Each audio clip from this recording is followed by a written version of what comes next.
Where do you draw inspiration from for your paper craft projects?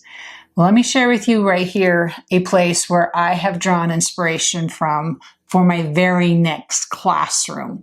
For my next classroom experience, welcome to a brand new artistic book idea. All right, friends, today what we're going to do in our video is share a look at this book. This book truly was a catalyst for how I want to go about the very next class that is now going to be open for early registration. And some ideas that happened here are being played out in a full-blown way in that class. We're making a book. We're constructing a book from start to finish, step-by-step video guide, showing exactly how this book will come to fruition. I love that word, fruition. Yes, into fruition. So what I thought would be fun, and maybe it's a bit too much of a tease, you can for sure let me know in the comments. However, I thought I would share with you what launched the whole idea for crafting what we're going to be making inside the new class that I'm calling Something New. Something New is a title coming from many layers of thinking in my brain.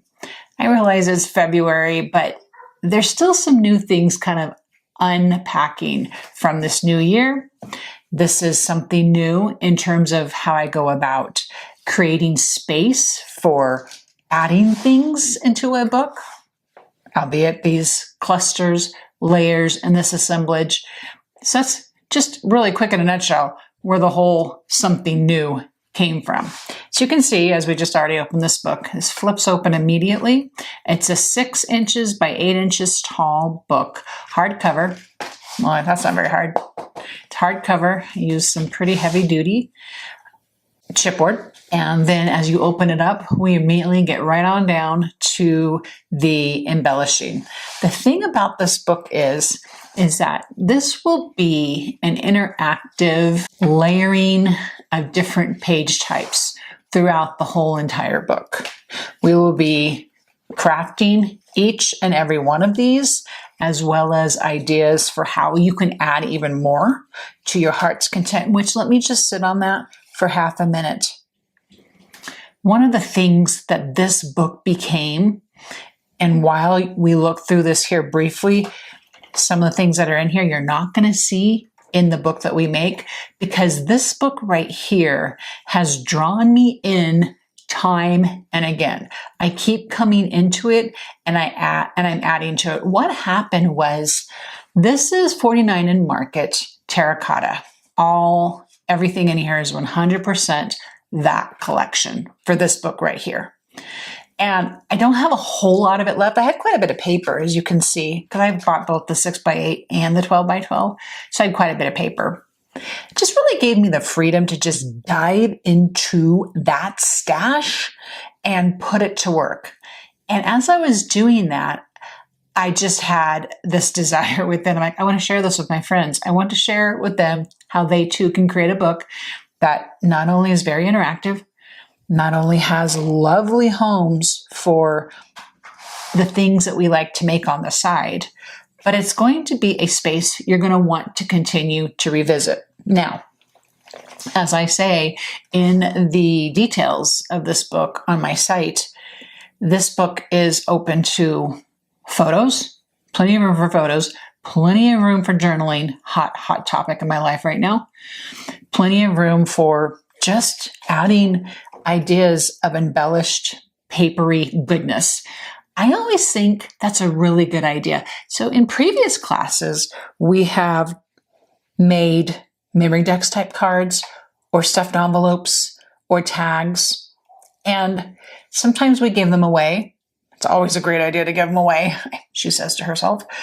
It's also fun to take those ideas and kind of inventory them or catalog them or keep them in a home like this. We've talked about keeping our memory decks cards in a certain place, but those memory decks cards are great ideas for adding into other projects. So this is kind of a small example, although it is not a memory decks card.